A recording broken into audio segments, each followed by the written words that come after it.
Саяхан нэг фейсбુક тэр явсныг пост хийсэн юм. Нэг авгаа нөхөр хоёр ээж аав хүүхэдтэй тэр бага насны л хүүхд харагдсан л да. Хүүхэдтэй утас авч өгсөн чи хүүхэд нь уйлаад хүмүүс юу хөөрхийн ингээл баахан пост бичсэн байсан байхгүй юу яа. Гэхдээ би бол ингэж боддог байхгүй. Бага насны хүүхдэд утас авч өгөхийн оронд одоо хүүхдүүдтэй те дагуулад номын санд биш ном уншаач юм уу.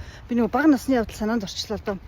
Манайх нөгөө ээж аав маань ер нь боловсралтай хүмүүс байсан учраас манай гэр маш их номтой нэг гэрийн одоо өрөөний нэг хан тэр чигтээ ингээд 50 4 ном байдаг байсан.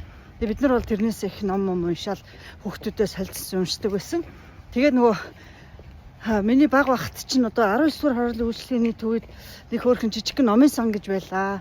За тэрийгээ голоод бид нар чинь хотын төв рүү яваад циркийн хажуудалд хүүхдийн хуучин нацад оржийн нэрэмжид хүүхдийн номын сан гэж байлаа шүү дээ. Одоо байдсан үгүй юм уу? Тэнд чинь бид нар очиж амар их ном уншина. Хичээлээ давтна. Тэр ингээд ерөнхийдөө хүүхдүүдтэй багаас нь ном унших энэ дадал зуршлыг бий болгож чадах юм бол тэгээ хүүхдүүд чинь бас одоо тэр чинь нэг ёсондоо зөв зуршил үлдээж байгаа байхгүй тий. Ном унших зуршлыг утас авч өгөөд ивэл хүүхдүүд чинь утсаар л тоглоно шүү дээ. Өөр юу хийх юм тийм ээ.